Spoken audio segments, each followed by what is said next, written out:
Hi guys, welcome back. Today I'm going to be telling you a little bit about Chaga mushrooms.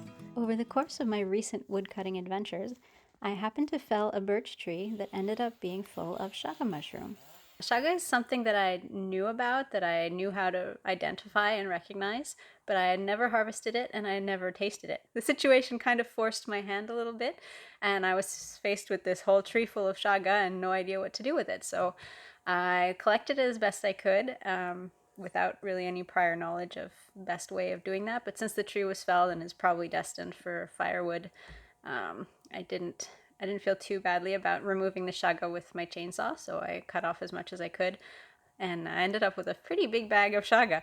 So now I'm faced with trying to figure out exactly how to preserve it, and I've read that the best is to break it up into small chunks and dehydrate it. And I'm going to be doing that by basically hitting them with something heavy. Okay, so I've got my little area set up. I have a piece of plywood I have to use so I don't mess up my workbench too much. I have the biggest hammer and my Chaga, and I also have an old pillowcase because I suspect when I start hitting this it's gonna fly everywhere. So I thought if I stuck it inside the pillowcase and then hit it, it would keep the mess contained. So let's get started.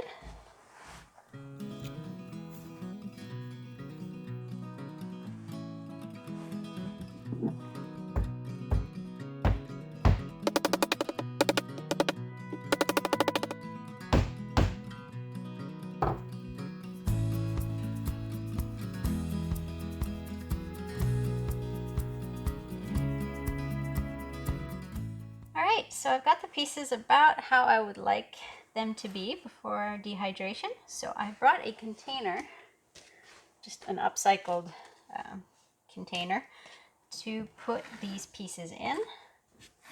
And then I'll be able to bring them up to the house. And my plan is to dehydrate them in the oven. So we'll see how that goes. I think it was a good call having this pillowcase because this would be super messy. Here we go. Not bad. Smashing the Chaga and picking out the obvious bits of wood and bark ended up taking quite a while. So in the meantime, I thought I'd tell you a little bit of what I know about Chaga. Identifying Chaga is pretty straightforward. It grows almost exclusively on birch trees and looks like a crumbly black mass on the tree. The inside of it is usually a pretty bright golden to orangey color. Chaga should always be harvested from living trees, and if done properly, by waiting till the Chaga is about the size of a grapefruit, by being careful not to dig into the tree, and by being sure to leave at least 1/3 of the mushroom intact, Chaga should grow back in about 3 years, so you can have a sustainable source of Chaga. The quality of Chaga can be affected by environmental pollutants, so always make sure to harvest away from busy roads and other potential pollutants. Okay, so we're finally done smashing all that Chaga, and I've got 3 and a bit containers full that need to be dried in the oven. So that'll be our next step. We're gonna go up to the house and do that. Hi guys, so we're in my kitchen and it's actually a whole other day. I got suddenly quite busy, so I've been keeping the Chaga that we broke up the other day in my freezer until I've had time to take care of it. So I'm going to be attempting to dehydrate it in my oven. Modern ovens tend to have the lowest setting you can go is 170 degrees, which is actually too hot for dehydration. We don't want to go over I think it's 145 degrees for Chaga to make sure we don't kill any of the good properties in it. So fortunately my oven has a keep warm setting, which happens to be 145 degrees.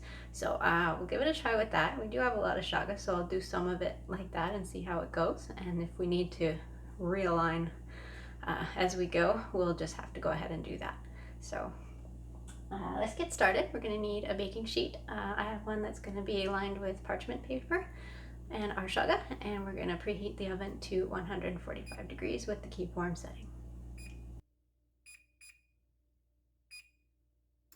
Alright, so while my oven's preheating, I'm just going to spread my frozen Chaga out on the baking sheet.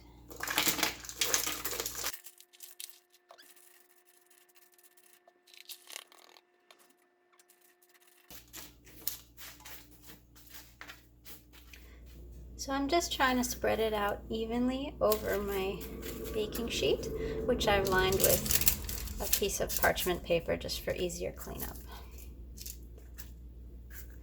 So that's all set, and our oven is preheated. So I'm just going to pop this in and then check on it in a couple hours.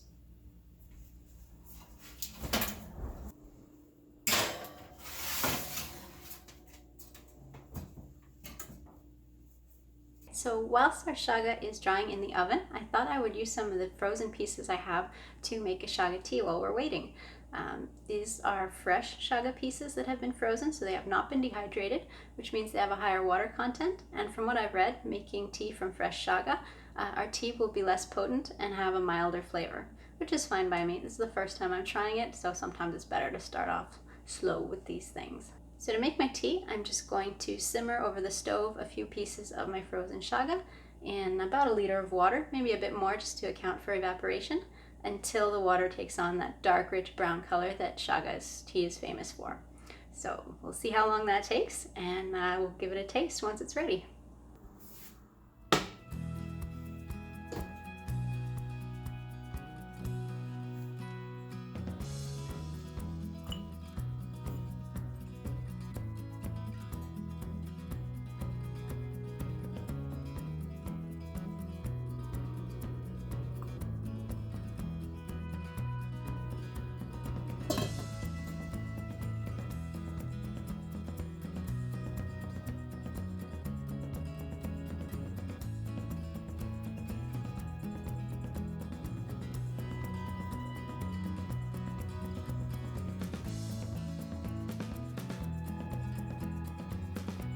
The tea has been simmering for about an hour on low, and it's now a very dark, rich looking color.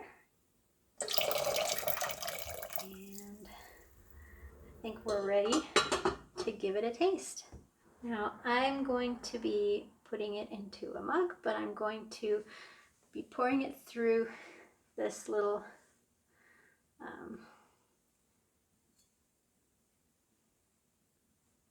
tea thing. It's a thing for loose leaf tea. I forgot, a tea strainer, I guess. Yeah. So I'm going to be pouring it through a tea strainer just to make sure there's no chunks or lumps. I don't like my teas chunky, so we'll just be doing that. And then once we're done and I'm ready to store this, I'm going to be pouring it through a cheesecloth into a mason jar to store in the fridge.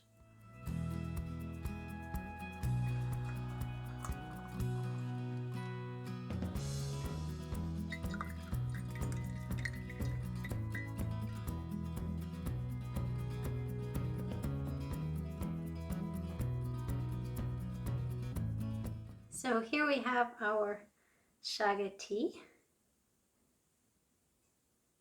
It smells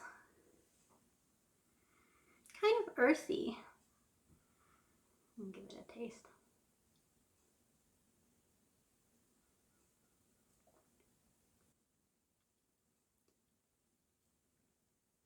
It's quite a mellow, earthy taste with a little bit of forestiness to it, if that makes any sense.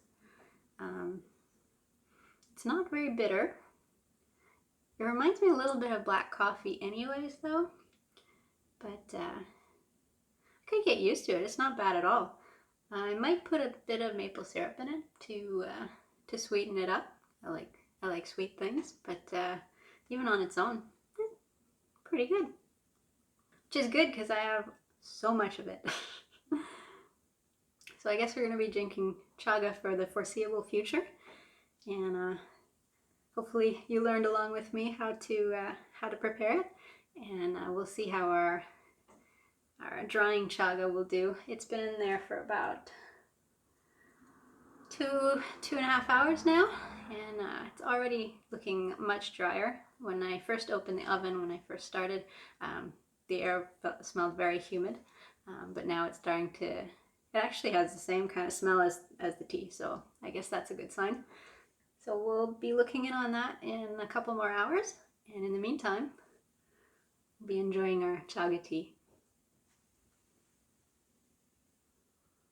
By now you're probably thinking that this whole chaga business seems like a lot of work and wondering why you should bother. Well, chaga is loaded with antioxidants, minerals, vitamins, phenols, and enzymes from the birch tree. It has been used as a folk remedy by indigenous peoples for generations. Reliable scientific information about chaga is limited, but some studies indicate that chaga may have certain health benefits, including immune boosting and cancer preventing, among others.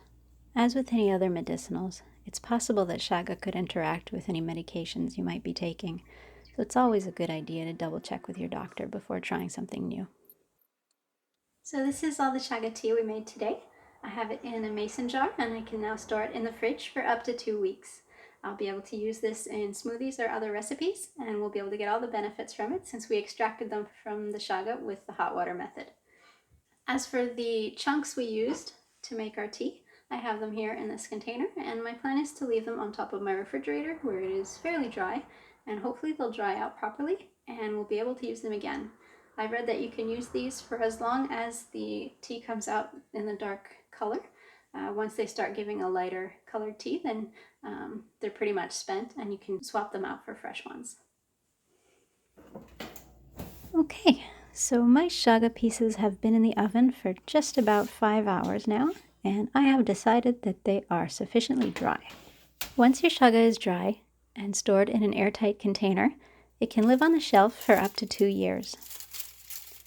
It's very important to be sure that your chaga is properly dried before this step, because chaga can go moldy if there is still some humidity left in it.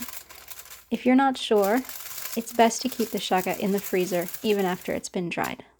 If you do keep your chaga on the shelf and notice it getting a white powdery substance on it, that can be a type of mold, and they're probably best to discard it at that point.